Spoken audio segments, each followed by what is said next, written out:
Hola, muy buenas tardes a todos. Bienvenidos una tarde más a los foros online de BD Travel Brand Experience. Muchísimas gracias por estar con nosotros hoy aquí. Yo soy Andrea Abril, soy parte del equipo de comunicación y experiencias de la agencia de viajes BD Travel Brand y esta tarde estamos aquí para presentar otro evento dentro de nuestra sección Encuentros Polares con Javier Cacho.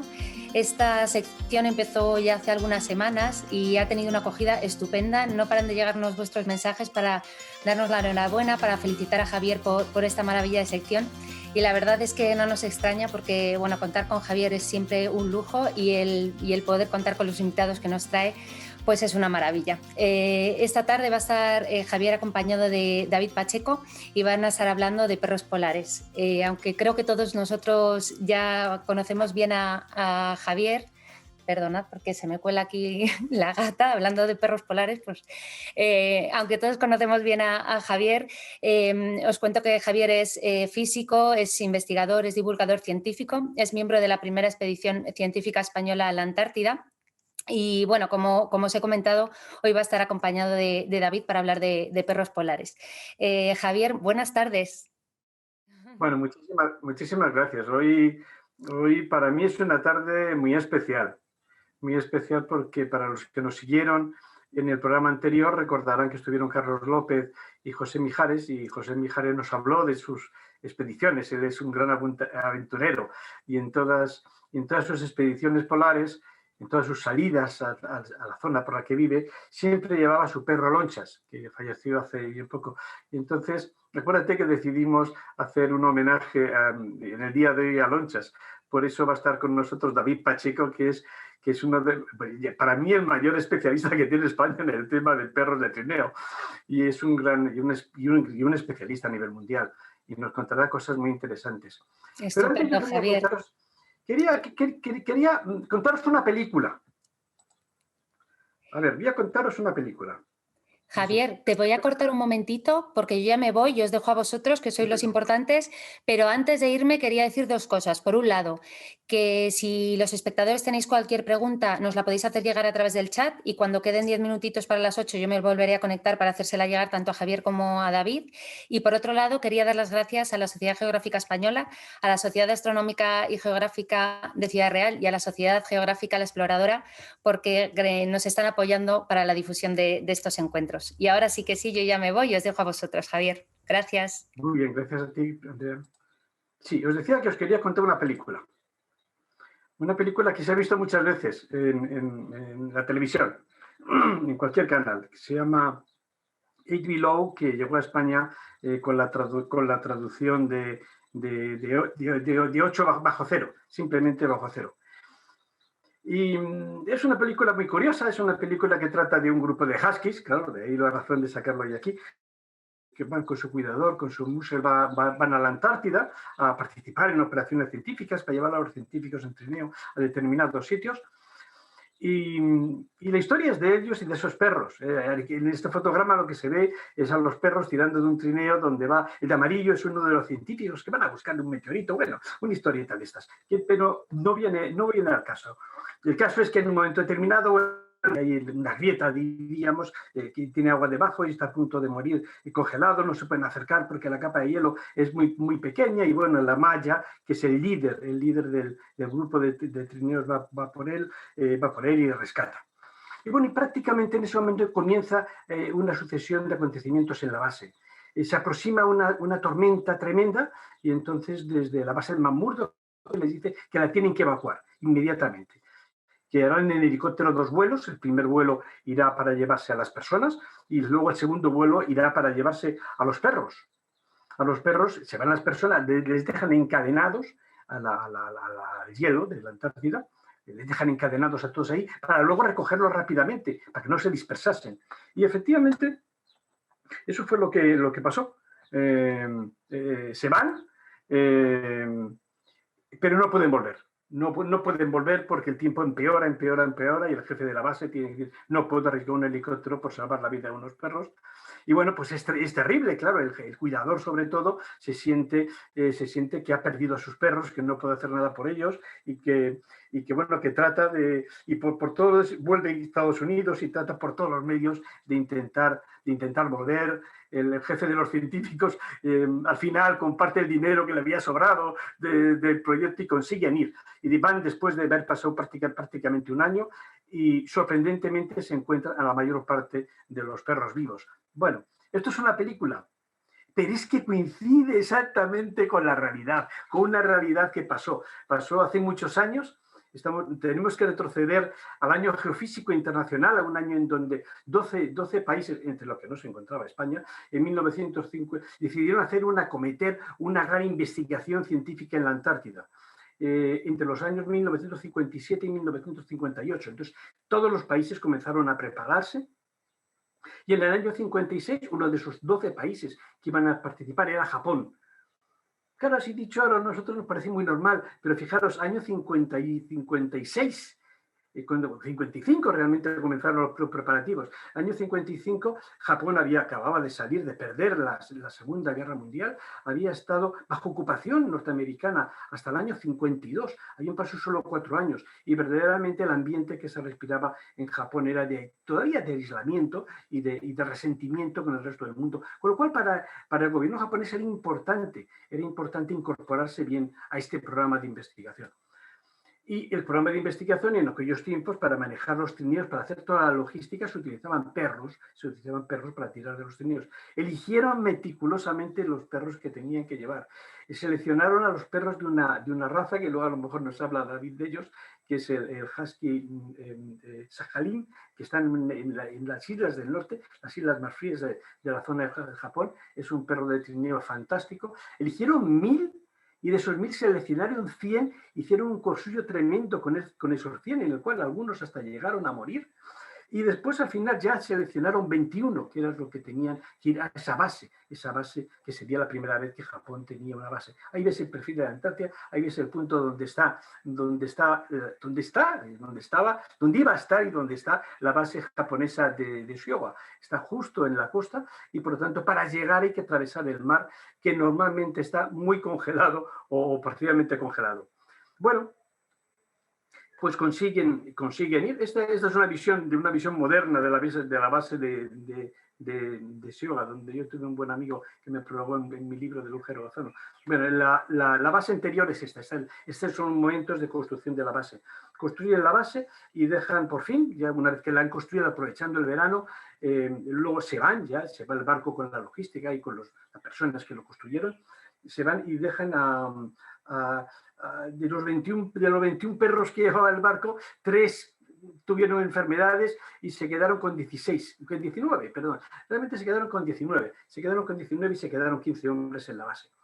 Entonces empiezan a ocurrir las cosas. El barco que trata de llegar a Japón de vuelta se ve encerrado por ese mal de hielo que yo os decía que rodea la Antártida y se encuentra cerrado, colapsado, atrapado en el hielo. Entonces piden ayuda por radio, cosa que si recordáis a Shackleton no podía hacer. Piden ayuda por radio y va en su búsqueda, en su socorro, un rompehielos ruso que les abre el camino hasta mar libre y ya les deja que se vayan a Japón. Bueno, así a nosotros nos parece un ejemplo de solidaridad, pero fijaros, Japón había perdido la guerra contra Estados Unidos, pero especialmente contra la URSS, que en aquel momento era la URSS. Con lo que había sido un enfrentamiento salvaje entre las dos naciones, realmente salvaje. Y para ellos, ser rescatados por un rompehielos ruso, cuando llegaron a Japón, fue decir, vaya, somos un auténtico desastre. Realmente son unos años que había una pesadumbre generalizada en el Japón sobre ellos mismos como pueblo, como sociedad, que además coincidió con unos años de una sequía que provocó unos resultados terribles en la agricultura y por lo tanto incluso hambruna. Bueno, llegó el barco en estas condiciones, bueno, ¿qué se le va a hacer? Y ya está. El año siguiente se preparan para ir, para cambiar la dotación y continuar con las actividades científicas. Y en este caso, el mar de hielo que rodea la Antártida no les deja ni siquiera llegar. No pueden llegar. Y saben que tienen allí unos hombres con comida y con el combustible limitado. Entonces, nuevamente acuden a la radio, piden ayuda internacional y en este caso aparece en su rescate un rompehielos norteamericano. Claro, si uno era ruso, el rompehielos norteamericano tampoco era para ellos la mejor opción. El rompehielos les va abriendo camino hacia la base de Showa hasta que llega un momento que ya no pueden llegar más ni siquiera. Intentan llegar a la base con el rompehielos abriendo camino, llega un momento que no pueden y en ese momento lo que utilizan es una pequeña avioneta que lleva el barco.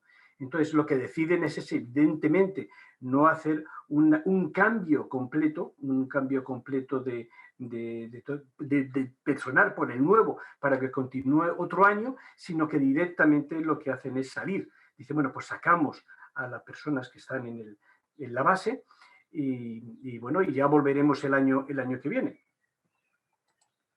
Bueno, desgraciadamente, cuando van a sacar el segundo vuelo, le dicen, dejan los perros encadenados para poder ir a su rescate. Después el avión llegaría, aterrizaría, dejaría a las personas en el barco y volvería a recoger a los perros.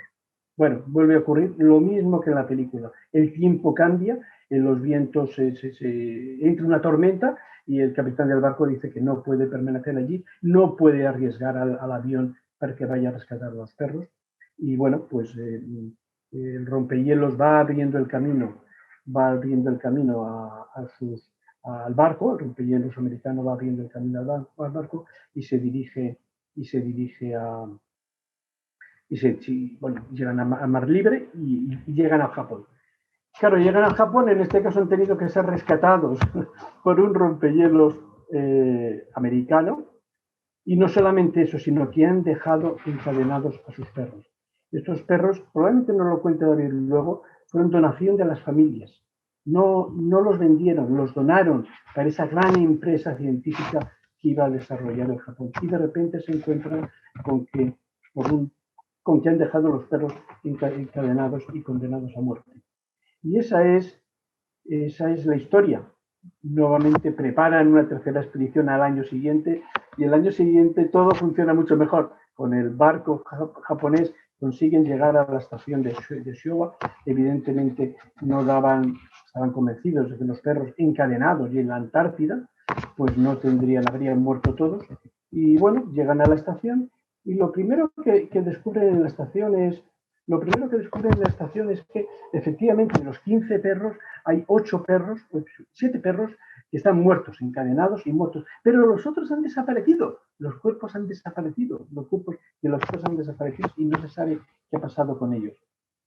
Bueno, están en ese impasse de qué está pasando cuando de repente desde el helicóptero les dicen que ven 2 manchas negras en la zona, la proximidad a la base, y efectivamente los cuidadores salen a esas manchas negras y son efectivamente 2 de los perros de la expedición, Taro y Jiro.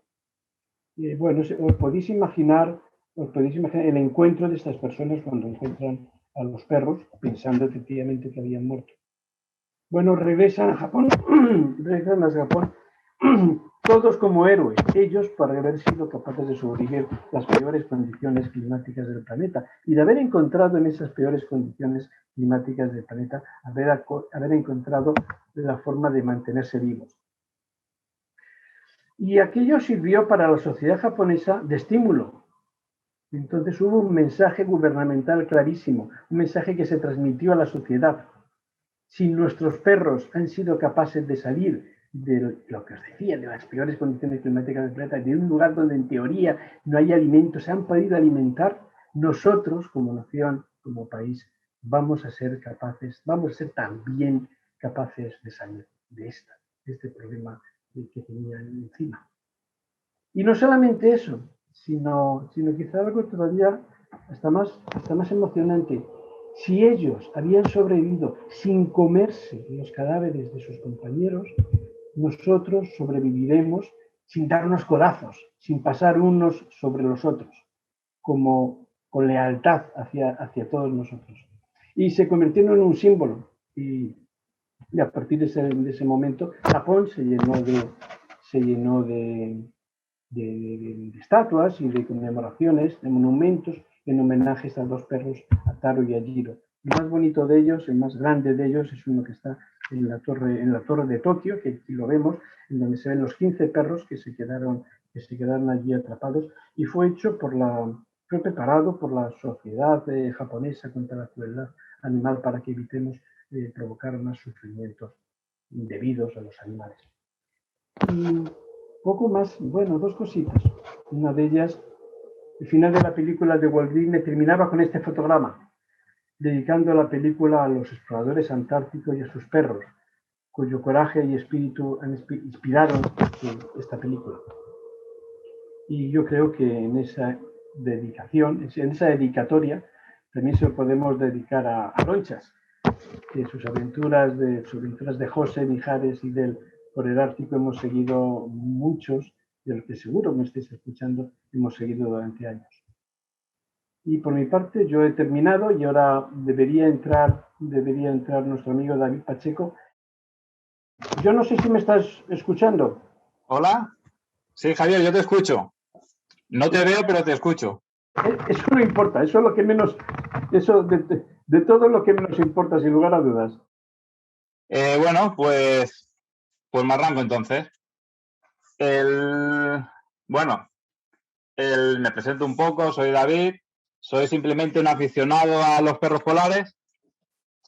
Siempre digo que hablo de perros polares porque hablo de perros tanto del Polo Norte como del Polo Sur, o del Ártico y del Antártico.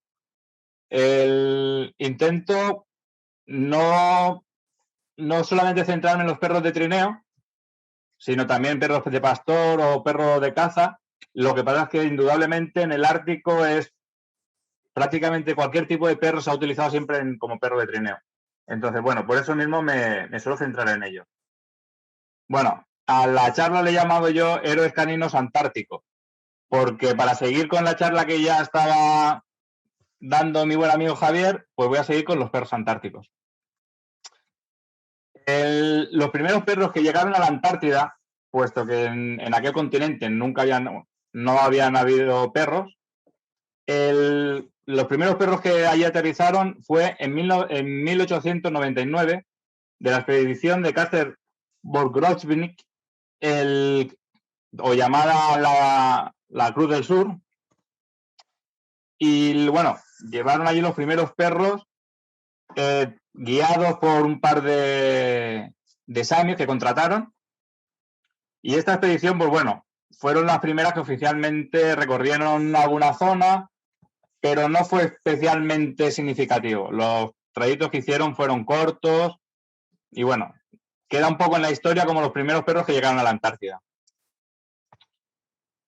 Los perros que realmente sí que recordaremos o son los más famosos en sí serán los de esta expedición, de esta fotografía, que son los de la expedición del Fram, la expedición de Roald Amundsen. Entre comillas, los ganadores, o sin comillas, de la carrera al Polo Sur. Fueron los primeros que llegaron al Polo Sur. Esta expedición compraron perros en el Ártico americano, sobre todo de Groenlandia. Ellos llevaron a la Antártida 97 perros. Bueno, compraron 97 perros. De los 97 perros, 23 cachorros nacieron después en el camino y llegaron a la Antártida realmente 116 perros.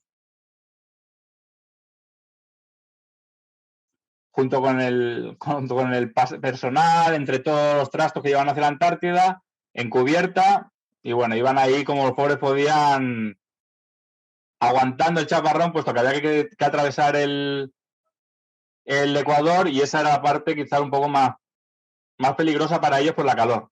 Pero bueno, el mar y demás era un poco complicado. Los perros que compraron eran de Groenlandia. En su gran mayoría, bueno, compraron 97 perros. De los 97 nacieron 23 cachorros durante el trayecto. El trayecto desde el Ártico, o sea, desde Noruega hasta la Antártida en aquellos tiempos duraba mucho tiempo. Y en la Antártida aterrizaron 116 perros. Los perros que llevaban eran groenlandeses, perros fuertes y evolucionados en el Ártico durante más de 4.000 años. El perro groenlandés es genéticamente igual que el canadiense. El canadiense, por ciertos motivos, está prácticamente extinto, aunque actualmente se está intentando recuperar un poco. Y el perro ártico americano o groenlandés no ha sufrido evoluciones en 4.000 años. Realmente el boom de los perros, como lo conocemos nosotros, es cosa del siglo XX. A principios del siglo XX y anterior, desde 1200 así, que llegó la cultura Thule, los humanos llevaban grupos pequeños, familiares, alrededor de 3, 4, 5 perros. No solían utilizar más perros, puesto que el coste para la alimentación y los cuidados eran excesivamente elevados para realmente el ritmo de vida de lo que ellos se podían permitir. Bueno, aquí vemos como realmente hasta el día de hoy se sigue utilizando en Groenlandia, también en parte en Canadá, y el perro es exactamente igual que hace 100, 200, 500 años. 1000 años, y ya decimos que en 4000 años prácticamente no ha evolucionado en nada. El carácter que nos describen siempre todos los exploradores es que los perros árticos eran muy parecidos a los lobos. Realmente el perro ártico no es más cercano al lobo que cualquier otro tipo de perro, solamente que el haber estado aislados desde prácticamente desde el momento en que se separaron ya del lobo, eso ha permitido que haya sufrido pocas modificaciones, tanto en carácter como morfológicamente. El perro esquimal o inuit tiene un carácter fuerte y duro y basado siempre en una jerarquía, ¿vale? Los perros que llegaron allá a Groenlandia junto con Amundsen llegaron 116, como hemos dicho. De los 116, solamente 52, los 52 mejores, los fueron seleccionados para hacer el viaje al Polo Sur. Al Polo Sur, en el trayecto hasta el Polo Sur, murieron 35 perros y solamente 17 llegaron al Polo Sur. El resto de perros murieron por el camino o, sobre todo, la gran mayoría, fueron sacrificados para servir de alimento al resto de compañeros caninos y a los humanos. De esta manera consiguieron ahorrar en tener que llevar alimento para todos y cada vez, según iban sacrificando perros, iban aligerando la carga y cada vez tenían más capacidad de tracción y de adelantar. Llegaron al Polo Sur 17 perros y de estos 17 perros volvieron otra vez al Fram solamente 11. De estos 11 perros, solamente uno regresó a Noruega. Y este perro fue exactamente el que tenemos ahora mismo en la imagen, que es Oberstein. Oberstein fue el perro guía del principal musher o del principal conductor de trineos que llevaba a Roald Amundsen, que era Oscar Wisting. Oscar Wisting creó una amistad tan estrecha junto con este perro que decidió llevárselo a Noruega. Aquí lo vemos, por ejemplo, no sé si se ve bien, es el perro que queda justamente a la derecha del todo. Yo me está tapando el cuadradito donde me veo. Pero bueno, es el perro que queda justamente a la derecha del todo. La unión, la relación que tenía con Oscar Wisting fue tan fuerte que al llegar a Noruega, era el único perro en volver después de la expedición y todo el mundo lo conocía.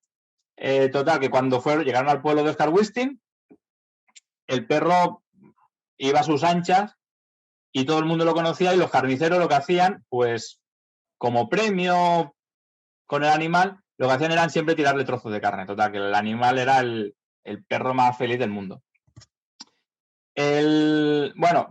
Vivió hasta los 13 años y a los 13 años lo embalsamaron y actualmente se puede ver en un museo de Noruega.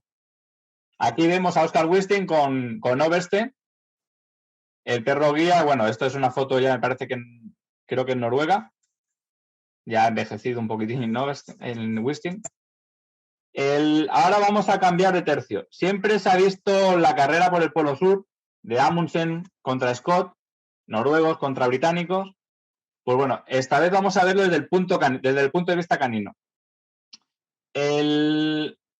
Scott siempre ha sido visto como el que fracasó por no utilizar perros. No es del todo cierto.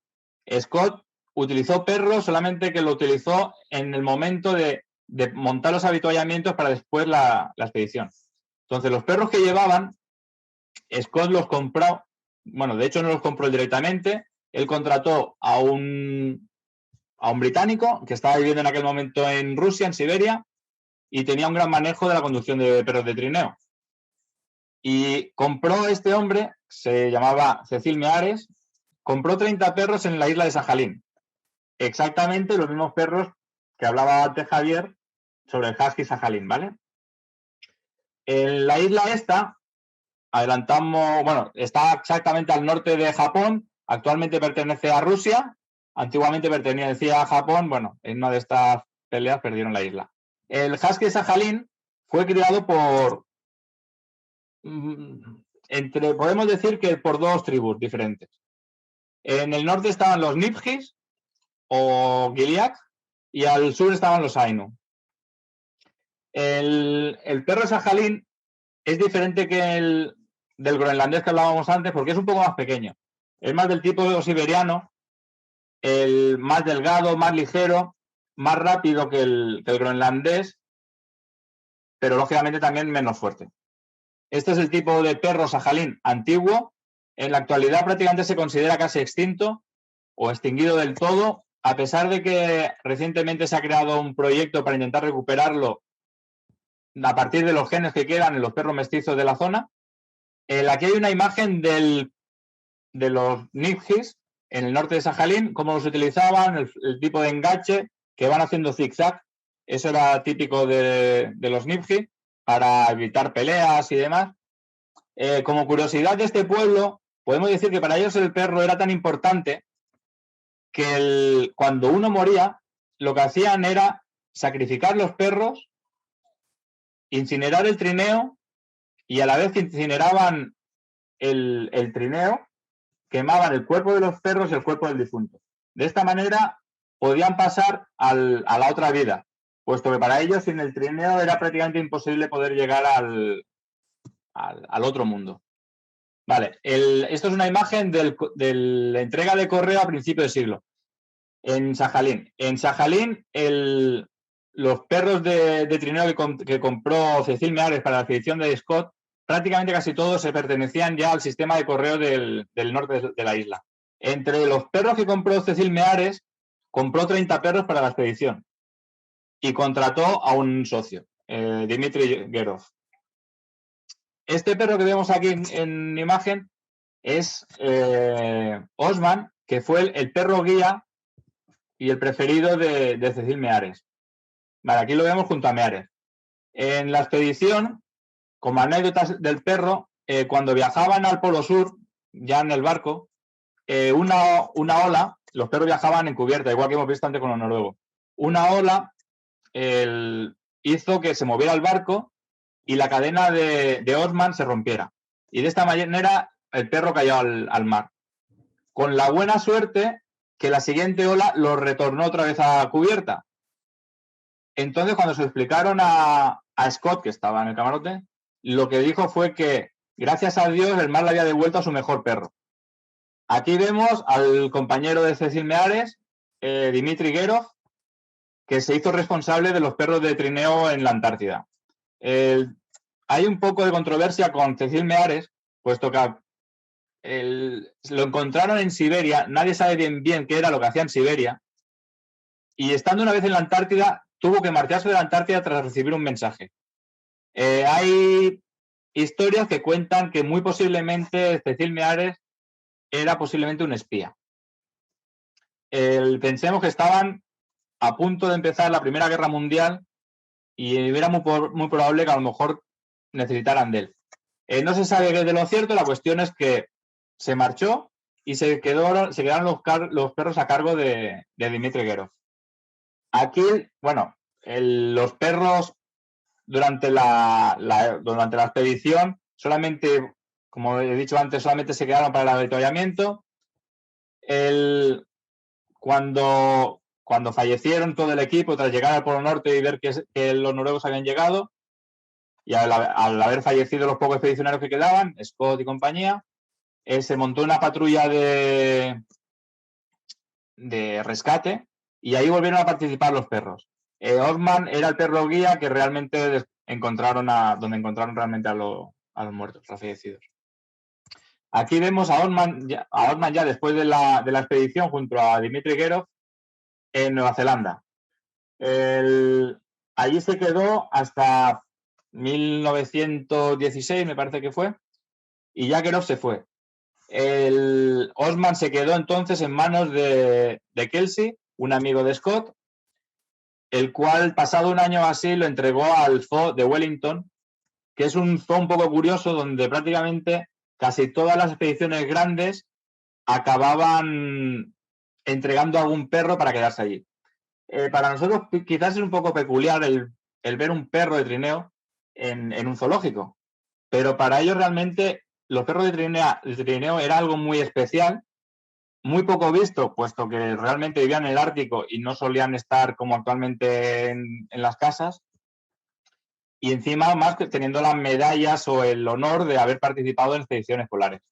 Aparte de estos dos, de Oberstein y Osman, hubieron otros perros muy reconocidos durante la época antártida.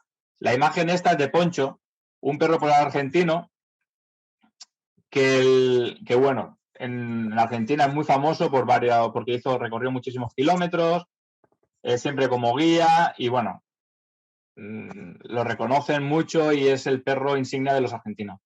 Poncho al final lo retiraron de la Antártida y se lo llevaron a Ushuaia. Y estando en Ushuaia, como todos los perros tras haber pasado una época en la Antártida, cuando retornan a su tierra, son perros muy famosos.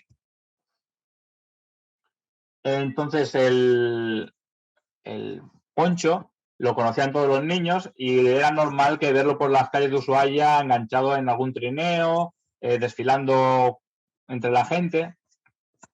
Total, que allí se retiró y al final murió allí. Lo intentaron embalsamar, pero no funcionó y al final, pues nada, quedaron las fotografías. En principio, hasta aquí está la charla. Ahora, si aparece Javier, que antes cuando ha desaparecido, no sé si volverá a aparecer o no. No, me parece que no voy a aparecer. A lo mejor me escucháis. Escucharte te escuchamos. Bueno, algo es algo. Bueno, pues llegado a este punto... Una cosa muy bonita, David, me parece. ¿Sí? Si te parece, damos paso a eso que tenemos preparado. Sí, señor. Sí, señor. Pues damos paso al vídeo.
Bueno, pues este vídeo ha sido un pequeño homenaje de Javier y mío propio a Loncha, posiblemente, o digámoslo así, nuestro perro polar expedicionario no español, pero sí, bueno, medio español, medio noruego, medio español.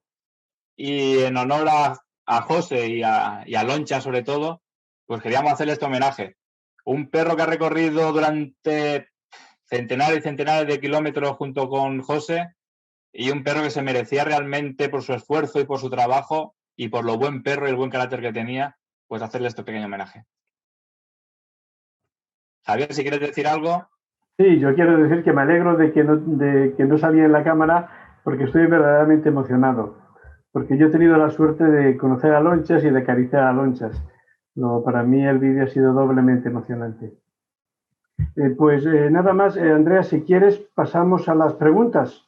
Vale, ha sido precioso el vídeo. Además, ya hemos hablado de lonchas varias veces aquí. El otro día cuando estuvimos con José Mijares, ha sido un vídeo precioso, la verdad. Y bueno, un precioso homenaje. Nos pregunta por aquí Jesús si se puede tener un perro ártico en una casa con jardín, que si es bueno con la gente. ¿Quién responde, Javier? No, tú, claro. Vale. Poderse se puede. Lo que pasa es que hay diferentes razas. Hay razas que están ya más evolucionadas como perros de compañía, como sería un husky, un Alaska Malamute, un samoyedo. Y estos perros están más adaptados ya a la climatología nuestra y al trato con humanos. El poder se le pueden tener también groenlandeses o esquimal canadiense, como por ejemplo tengo yo aquí, que es la única que hay en España, y con un carácter un poco especial. Pero realmente, tanto por carácter, que son un poco especiales, son todavía como un husky, el que lo haya tratado, que son perros bastante dominantes, no son muy apegados realmente al dueño, sino que van un poquitín, necesitan de sus aventurillas. Pues un perro ártico es como eso, pero un poquitín más, un poco más allá, como 3 o 4 pasos más allá. Entonces realmente no lo aconsejaría. Aconsejaría más un husky o un Alaska Malamute que ha evolucionado durante ya prácticamente casi 100 años con el ser humano y entonces tiene una simbiosis diferente. Nos dicen aquí, nos pregunta Marisol si Lonchas era un Alaska Malamute. Sí, exactamente. Dice José Luis Galindo, dice, he visto el vídeo a Lonchas con protecciones en los pies. ¿Es normal y necesario? Depende cómo esté el terreno. Si el terreno, por ejemplo, está muy helado, es aconsejable. Luego después también, incluso simplemente por el caminar en la nieve, por el roce con la nieve o con hielo, es fácil que se hagan daño a veces en las patas. Entonces, a la mínima que se pueda ver, después de cada expedición, después de cada viaje, siempre se revisan las patas. Entonces, al más mínimo detalle que se pueda llamar un poco la atención, un poco sospechoso, se le enfundan para evitar lesiones mayores. Y si por casualidad estás en un trayecto y se le ve una pata dañada, pues lógicamente se para, se le cura y lo que haga falta. Nos pregunta Miguel Ángel que cómo te iniciaste en el mundo de los perros polares, que qué fue lo que te motivó. Bueno, es un poco... Realmente... Bueno, es una larga historia. Consecuencia posiblemente de un accidente. Bueno, de una lesión, más que un accidente. Yo era muy deportista, pero me gustaban mucho los perros. Y me lesioné de tal manera que tuve que dejar el deporte. Y estando en el hospital apareció mi hermano pues, con una revista de perros que ya sabía que me gustaba. Y en aquel momento eran especial nórdicos. Pues, ¿para qué? Aquí estamos. Desde allí para adelante. Más preguntas hay por aquí. Dice, ¿son perros con instinto guardián, cazador? Dice, ¿cuál es el instinto dominante? Que si tienen vuelo o olfato. Pregunta José Luis Galindo. Por supuesto. O sea, son protectores, puesto que han evolucionado junto con el grupo familiar en el Ártico y los usaban de defensa, o sea, de alarma de depredadores como el oso, como el lobo. Entonces, lógicamente, tienen un alto nivel de instinto de defensa. Territorial quizás no tanto, puesto que siempre han sido nómadas. Pero claro, siempre y cuando contemos con territorio como un territorio, una zona geográfica. Pero lógicamente su núcleo familiar y su zona cercana, eso lo van a defender. O sea, si eso lo contamos como defensa, realmente son defensores y demás. Luego, rastreadores, son muy buenos rastreadores, puesto que los inuit los usaban o los usan para rastrear agujeros de foca. E instinto de tiro, lógicamente, ahí está. Luego ya no hay más preguntas de momento, pero bueno, aquí hay mucho comentario diciendo que qué preciosidad de vídeo, que qué maravilla Lonchas. Enrique ha dicho que siempre en nuestro recuerdo Lonchas, también Ingrid acordándose de él. Y bueno, hay también por parte de Marisol, hay hasta piropos a mis gatos, o sea que aquí todo vamos, una maravilla. Pues nada, David, ya no hay más preguntas, así que lo dejaríamos aquí, pero ha sido una charla súper interesante. Muchísimas gracias por estar aquí, por haber estado aquí con nosotros A vosotros. esta tarde. No sé si Javier nos está escuchando, me parece Sí, que sí. no. ¿Sí? Sí, os escucho, sí. Vale, estupendo. No, simplemente contaros que por desgracia ya no hay perros en la Antártida. Digo por desgracia porque han sido los compañeros inolvidables, inseparables de los exploradores polares hasta hace relativamente bien pocos años. Pero muy pocos años, creo que fue en el 97. Hasta el 22 de febrero de 1994. 94, ¿ves? Lo sabes mejor que yo. De hecho, lo tenía que haber explicado y ha sido una foto de las que he pasado. O sea que realmente, si me dais mis 2 minutos, os lo explico. Pues se los damos. Fue consecuencia de un protocolo antártico que se firmó justamente en Madrid. O sea que, bueno, tenemos asociado la desaparición de los perros en la Antártida con nuestro país. A mí tengo ya ahí una espinilla, porque podrían haber sido, yo que sé, cualquier sitio del mundo donde se firmara ese tratado, pero tuvo que ser aquí. Vaya. Y lo que se firmó fue un tratado en el cual todo ser vivo que no fuera originario de la Antártida, a excepción del ser humano que utilizaría aquella zona para estudios científicos, no podía seguir estando en la Antártida y no podrían entrar. De esa manera, los perros que habían estado durante 95 años y 5 días con ellos se vieron obligados a tenerlos que retirar. Y los últimos perros que hubieron, pues bueno, fueron de la base australiana que los tuvieron que retirar en 1994. Sí, por allí pasaron británicos, argentinos, neozelandeses, chilenos, americanos, japoneses, muchísimos países que habían utilizado los perros. Poco a poco, con la utilización de los medios de transporte motorizados y demás, los fueron apartando un poco, algunas bases más, otros menos, pero hasta 1994, en el cual ya los australianos los retiran de todo. Bueno, yo quiero, David, romper una lanza por el Tratado Antártico, que efectivamente cumple ahora 30 años. Es el Tratado de Protección Medioambiental de la Antártida. Y efectivamente, uno de los capítulos estaba la retirada de los perros por una razón de protección de la fauna antártica. Porque quiero decir, estás llevando a un animal que no es de la zona, que puede llevar virus o parásitos, y por lo tanto puede provocar una mortandad tremenda. Imaginaros que uno de sus parásitos o de sus virus se contagia a los pingüinos y termina con todos los pingüinos porque no le pueden poner la vacuna como a todos nosotros. Y por lo tanto las consecuencias podrían ser catastróficas.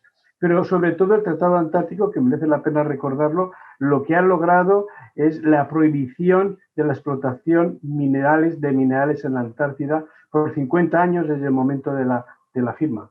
Luego, y eso está permitiendo que todavía siga siendo un continente para la paz y para la ciencia y que no esté contaminado por las explotaciones mineras y por el egoísmo de las compañías para sacar los recursos, sea donde sea, sin importar el medio ambiente. O sea que, bueno, en la vida nada siempre tiene sus lados que en general beneficioso, sin lugar a dudas, aunque lo de los perros yo también lo siento, David.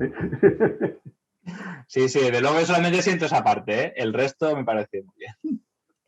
Hay otra pregunta que ya íbamos a cerrar, pero siguen entrando preguntas, así que os la voy a hacer porque como todavía estamos a tiempo, que todavía no son las 8, pues nada, yo sigo preguntándoos. Nos dice José Luis Galindo que si nos podrías hablar, David, de algo de la estructura de tiro de los perros en los trineos. Sí, supongo que sí. Según la zona geográfica, utilizan un sistema de enganche u otro. Todo viene basado según la orografía del terreno.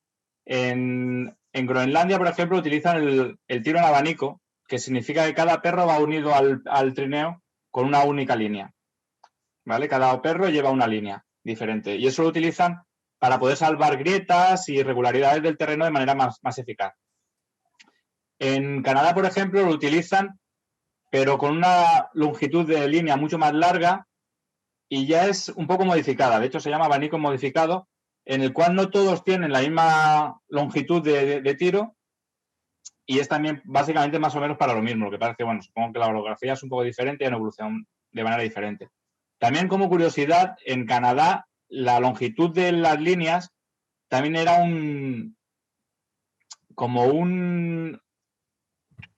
una manera de explicarle a la gente, bueno, explicarle, no, de enseñar a la gente realmente lo buen cazador que era el inuit que conducía el trineo. Puesto que las líneas más largas significa que era mejor cazador. Y eso es porque las líneas están fabricadas de piel de foca. Luego después, en Siberia, lo normal no es que vayan en abanico, sino que vayan en parejas, por ejemplo. Y esos son normalmente en el norte de Siberia. Y como hemos dicho antes, en Sajalín, los Nipjis, incluso también en la frontera entre Rusia y China, los Nanay, pues ellos utilizan el zigzag, evitando el poner un perro al lado del otro, porque a veces se peleaban. Curiosamente, justamente ellos no ponían los perros así por no pelearse, pero dicen que son los perros de trineo, o eran los perros de trineo, más tranquilos realmente.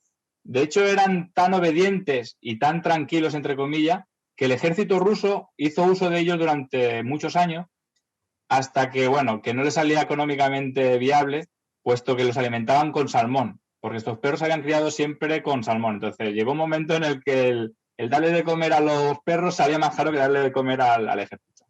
Pero bueno, más o menos son esto la mayoría de...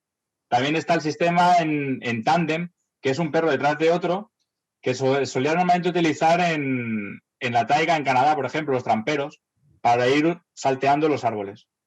Entonces, era mucho más fácil el poder ir haciendo zigzag entre árboles que si hubieran ido en pareja, que era más fácil engancharse. Estupendo. Siguen entrando preguntas. Nos pregunta Miguel Ángel que qué temperaturas son capaces de soportar los perros polares. Pues mira, contando, por ejemplo, como anécdota, la temperatura más baja en la Antártida, si no recuerdo yo mal, que es la temperatura más baja medida en el mundo, fueron, me parece, 87 grados bajo cero. Javier, ¿tú me estás escuchando ahora? Exactamente, prácticamente 90 bajo cero. Eso, se midió en la base antártica de Vostok, en la Rusia, ¿vale? Sí. Pues justamente en aquel momento los perros polares argentinos estaban de visita en Vostok y siguieron durmiendo como habitualmente fuera en el exterior. O sea, que son capaces de, como mínimo, 80 y pico grados son capaces. ¿Cómo lo hacen? Primero, previo una adaptación al medio bestial, brutal. 4.000 años de adaptación al Ártico significa que están muy bien preparados. Luego, después, lo que suelen hacer es enroscarse a la hora de dormir o hacerse incluso un agujero, una camita, y enroscarse. Se tapan con la cola y ya va haciendo el viento que quieran, la nieve que caiga. Y es más, llega un momento en que la nieve les cubre y la temperatura dentro del agujero donde están no baja mucho más de 0 grados. Entonces, de esa manera mantiene la temperatura, aunque en el exterior, sobre todo por consecuencia del viento, baje muchísimo más la temperatura.